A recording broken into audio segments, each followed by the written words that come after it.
The Tuscany show was supposed to be all about going with the flow until an Italian air traffic controller's strike put our enterprise into serious risk.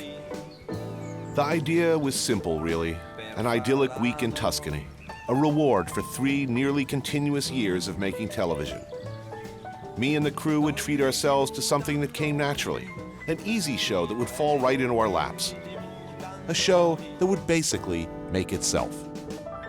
Okay, basically, everything is going to hell. So how many bags are lost?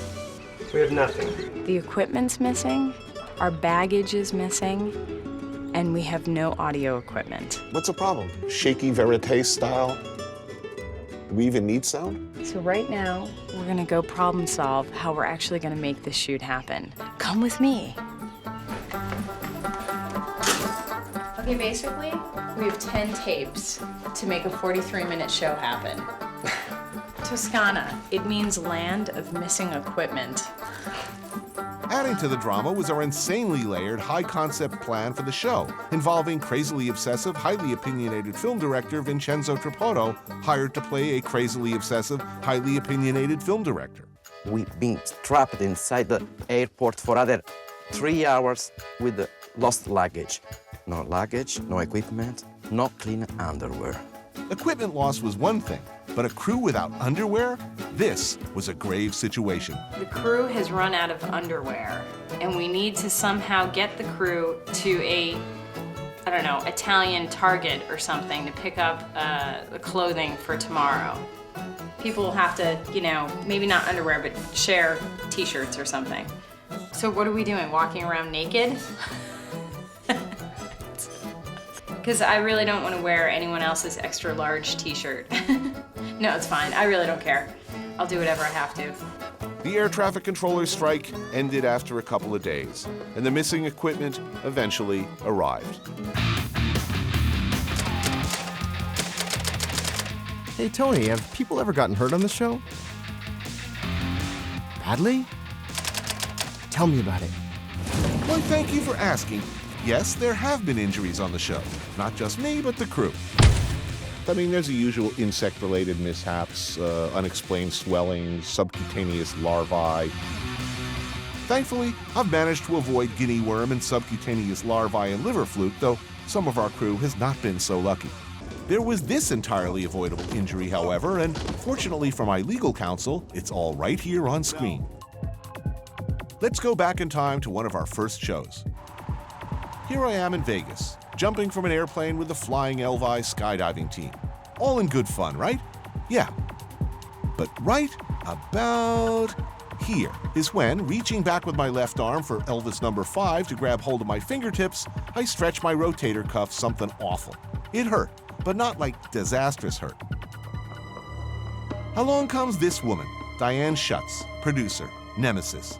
Don't be fooled by the peppy smile. Behind the insane grin and the happy bunny eyes lies a Linda Kasabian, a squeaky Frome, the woman who caused me to live the pain I endured every day for 2 years. Oh yes.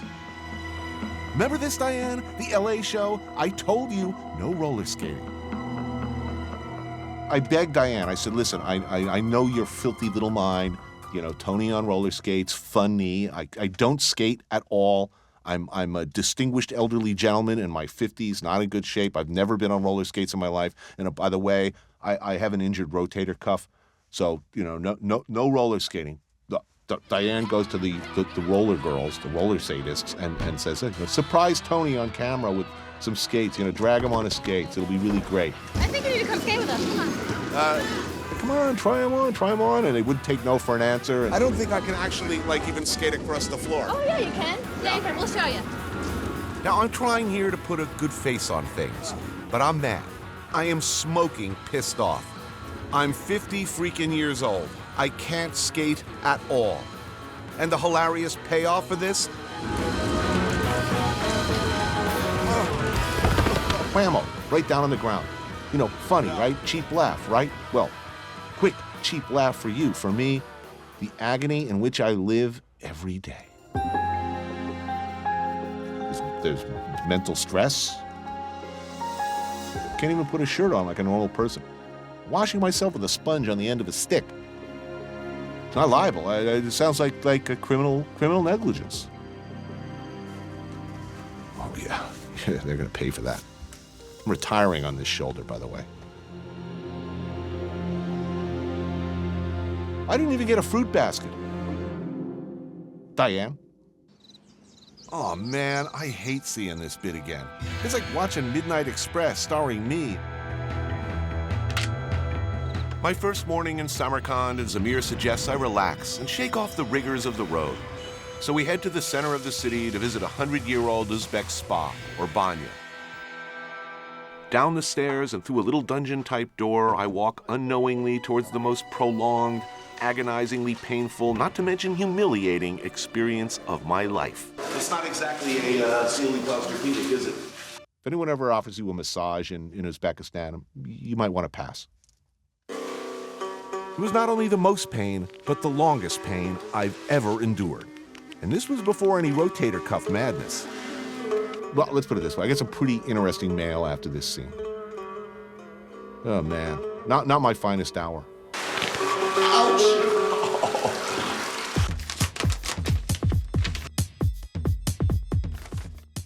Tony, you seem a little bit mean sometimes. What do you like with the crew? I think, as this behind-the-scenes footage will show you, I'm a man of the people. I like to eat what they eat, hang out with them. I keep up on all their birthdays, regular gifts. Polish the knee pads. Tony's the only one that demands these, you know. Whoa! Oh, I can see myself in those things. You know, there's no me on No Reservations. It's all about we. We went for lunch where I had a bottle of water, and Tom let me have a sip of his Coke. Really? Which I think we can see in this behind-the-scenes clip where I stumble upon an egregious mistreatment of my beloved crew and react with appropriate outrage. This is tragic. The hovel. What kind of an operation are you running here, Tom? Never have No Reservation crews sunk so low. Usually there's ample rest time in this fierce, pitiless heat. To make them hang out, guard the car, dry their few scraps of clothes on a clothesline. The Americans arrive in town, and first thing they do is set up a tent city near the children's playground.